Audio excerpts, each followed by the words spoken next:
All right, so let's get started with the Joppa stream summary from yesterday. He did stream late last night. I think he started at like 8 o'clock or something, and it went till about 10 o'clock, so about 2 hours worth. So it's a later stream than he normally does, and you could tell that he was very tired, but he still jumped on. He said he had some things that he wanted to discuss because he had been reading a lot of Discord lately. And kind of going over some of the things that people had some concerns with. So that's going to be what a lot of the stream kind of was about, but he kind of went into some other detail. So we're going to start out with what he said in the very beginning of the stream, which was that he liked the seasons better when they did the season updates. I think one of the big things that right now is going on with the game is the weekly updates, and that they're getting out and having some issues quite often with those updates.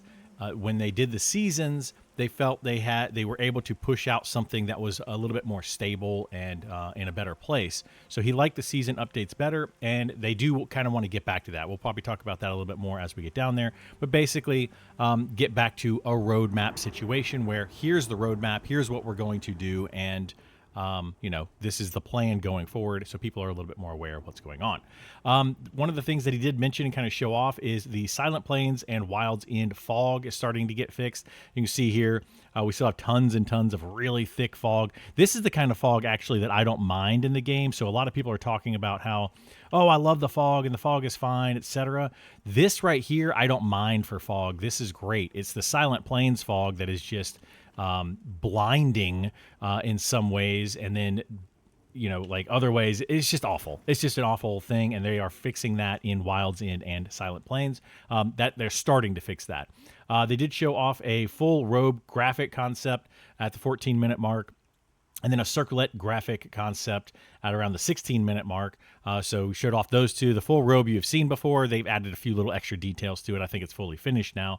And then the circlet looks kind of cool. It's basically like a hood that's got then a circlet around it as well. Looks kind of neat. Around the 18-minute mark, we talk about cleric spells, not clarity. The cleric spells were put in incorrectly on the previous update. That's one of the concerns that I had, one of the things that I discussed quite a bit on my stream. Like, how does this kind of happen? And he does discuss that later. I actually asked the question, and he discusses it a little bit later. But we'll talk about that. But those spells are being fixed. So the spells in question were like the writ spell specifically was one that just didn't get put in properly, but that is going to be fixed. In addition to that, the Inspire Allies buff has been changed and boosted. So now it's going to start at 30 spell power. From 15 is what it was previously, and it's going to level up with you, and it's going to get a greater amount of spell power as it goes up.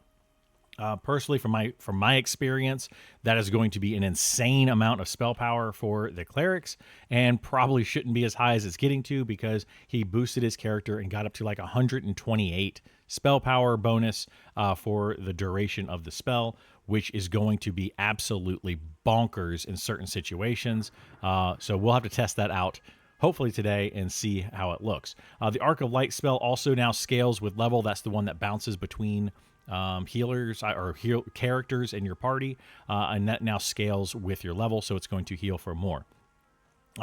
They are working on the coin situation. If you don't know what that is, it's basically the spell prices are astronomically high, and that's because coin dropping around across the game is just not where they want it to be. It is currently a high priority. He talks about that a little bit more later on at the 35-minute mark, and he says one place they do plan to do a spreadsheet, so they are going to use a spreadsheet for this one particular thing, to basically make it to where all NPCs, as they're added into the game, automatically have, their coin added to them properly based on their level and difficulty, etc. They're going to this is going to be one place in where they're going to have a spreadsheet. They do have an upcoming meeting on itemization this week. That's probably also hopefully going to include some of that coin fixing stuff. He did fix the monks in Haunir Cave that are underneath the floor around the 30-minute mark. Kind of cool to see some of that, how they do some of that fixing, if you're curious on how they do some of that kind of stuff. And then at 46-minute, they talk about how So somebody asked the question in chat, basically how there's the very hardcore players, and then you have the casual players, and how the casual players need more of that quality of life. Things like maps. And Joppa's response basically is those things are coming, but they will take time. He did mention that this game is still very much in development process, and that those things will come down the road. And he also expects players to come in, try the game, to leave the game, and then hopefully come back later. His expectation is that they will come back later. So that's kind of how he is dealing with some of these issues. So when we see something that we think is a high priority, something, for example, of the bank stacking issue that a lot of people do not understand why it's not getting fixed, even though we've gone over it. Joppa's gone over it. It's been talked about ad nauseum, but basically, he's saying that those things will be fixed. It is a big priority. They understand how it's frustrating to players, but they expect players in that situation, if it's bothering you that much, just take a break from the game and come back to it later. That's kind of how Joppa is feeling with it and what he would like to see. So moving on from that.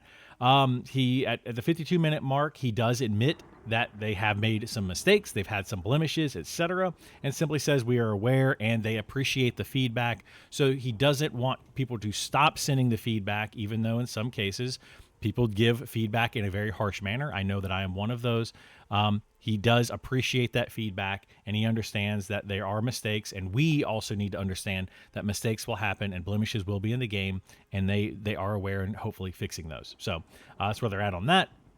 Looking to get a roadmap out, and that's what we were talking about earlier. So they want to get back to the seasons, and the seasons basically was, here's what we're going to do over the next couple of weeks. This is, where we're building up to.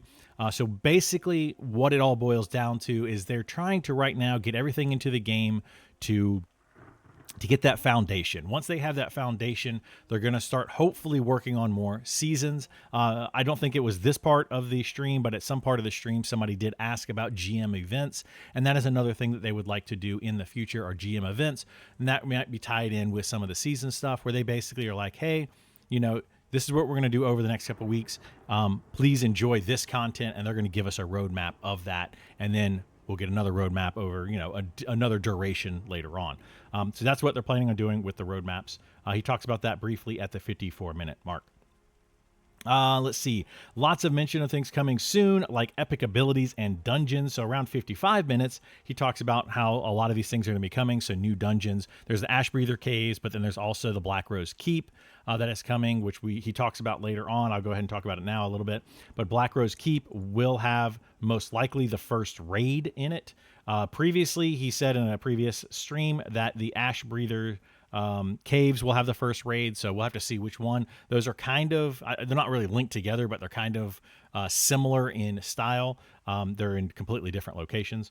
But anyway, we might be getting some raid encounters in one or both of those based on previous streams. Let's see. Explains how issues in the game are broken. So at the 1 hour mark, some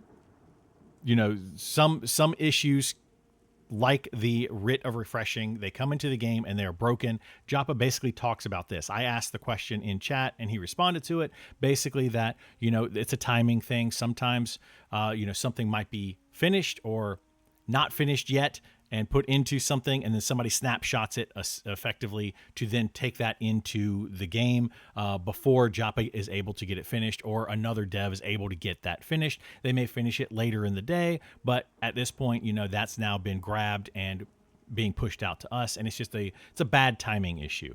So if you want to hear about that, that's going to be at the 1 hour mark. There are a couple of quotes that I want to put out there on Joppa, specifically that he said, and these are direct quotes. So things are getting pushed out before they get a chance to let me start that over. Things are getting pushed out before they have a chance of getting properly tested, which I think we are all aware of. Joppa is aware of that. He specifically said that around the 1 hour, 1 minute mark. That's a messy way to do it. We will be cleaning that up soon, is his response to that. So that's something that, I appreciated that he said, and he covered that. Because I also agree it is a messy way to do that, and they acknowledge it is a messy way, and hopefully, we'll be fixing that. He also said, we are trying to do too much too fast. But with that, he kind of covered that a little bit more, saying that they are doing too much too fast, but they don't want to slow the pace down because they're trying to get stuff out to us. But at the same time, they do need to clean up how they're doing it, the process of doing it, because it is coming out a bit messy on our end. And I think that's where the problem is coming from. So anyway, I'm going to leave it there. If anybody really wants to go and listen to everything that he says about that, it's around the 1 hour mark, and he goes on for a little bit about that. So there you go. At 107, more server merge discussion and the fresh start server. He is aware that the fresh start server has a little bit of pushback on it. And then server merger discussion, they are looking into that now. So hopefully that will come soon. Hashtag soon, trademark, whatever. We'll see when that's going to happen. There was no dates or anything given, as he is no longer giving dates on those kind of things. We already talked about this. So let's see. Discussion of the population falling. Joppa sees that as a norm. It's very normal that, the population will fall in any type of game like this. I agree with that, where, you have an MMO comes out and it's at its peak and everybody loves it because it's brand new, it's fresh, it's interesting. And then that is going to decline over time. Joppa's take on that is that he's expecting people to come back in the future, jump into the game, see if they like it, see if the basis of it is good, and then come back to it once it's a little bit more polished. That is, again, what he said previously in the stream, but he kind of reiterated it at this point. 23-minute mark, more Ash Breather Cave discussion. So Ash Breather Cave is going to be absolutely massive. It is going to be, hopefully, he says, non-linear. He compares it a lot to Hownir Cave, but in this case, it's going to be larger. It's going to have multiple different entrances, not just one. So multiple entrances within Silent Plains, which should be awesome to see. And then it's, non-linear, meaning that you're going to be able to kind of go down and there's going to be pathways going in different various, directions, corridors and things to just go and explore. So that should be a lot of fun there. I'm hoping it's kind of a mix between Hownir Cave and the Goblin Caves, and the way that he described it is what it sounds like to me. 1 hour, 35-minute mark, he talks about stat scaling and how that's going to look in the future. So stat scaling basically means that as you get higher level, your stats are going to have a larger weight effectively on the abilities and what they do. So at low level, dumping a bunch of items and stuff onto a character will benefit the character, but at a lesser amount, because the amount of stats that it pulls for certain skills and spells and etc. is just going to be a lesser amount.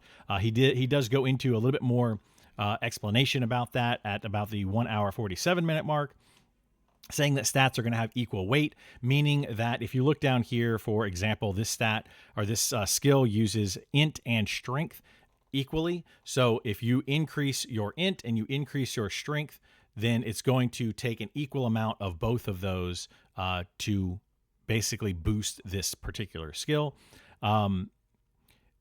At different intervals, different spells as you get higher level. Some of these are already in the game. It might pull like 50% of your bonus. So in this case, it would say, strength and intelligence. It's going to pull, 30, so 15 from here, and then 3 from here at 50%. And then a higher level version of the spell might pull the 31 plus the 6 and add those together. And then an even higher level version of the spell might give you 150%. So it would give you like 45 to your intelligence, and then 9 from your strength, and add those together to give you a bonus. So that's basically how it was explained. If you want to hear Joppa explain it specifically about the 1 hour 47-minute mark, but basically it's the higher level you get, the more your stats will contribute to your spell damage or ability damage or whatever it is that you are doing, is the idea. The last thing that he really talked about of major note is that in the future they are looking at doing a recall ability. This is something that we have talked about quite a bit on my stream, where we have currently the /stuck ability, or now /stuck bind, to go back to your bind point. And that is the question that kind of came up, is with this new change to the slash stuck ability, are we going to be getting some sort of recall? And the answer to that was yes, that is a possibility in the future. Doesn't necessarily mean it's guaranteed by any means, but it is a possibility in the future that there will be a recall ability. I think that is fantastic and absolutely needed. And I would put it in at like level 5 for every single class. That doesn't necessarily take away like the ability to cast Gate. So this is, just something that I want to throw out there. Gate right here has a 6-second cast time with a 10-second cooldown. So, characters with Gate will still be able to gate more often, but a recall type ability might just have a longer cooldown, but everyone will be able to do it. The reason I think that should be in the game, just to kind of throw this out there, is because, what if you're deep down in a dungeon and something comes up and you don't have time to fight back out of the dungeon? I think everybody needs to have that ability to be able to say, hey, I got to go, in the next 5 minutes. Can we, try to wrap things up, and then I've got to get out of here. I don't have time to actually fight all the way out, especially when something like the Ash Breather Caves is coming in that is supposed to be absolutely massive, and it might take you 30 minutes or an hour just to fight down to the bottom of it and then fight back out. So that's pretty much it for the summary, Joppa stream summary. And yeah, we'll see you in the next one.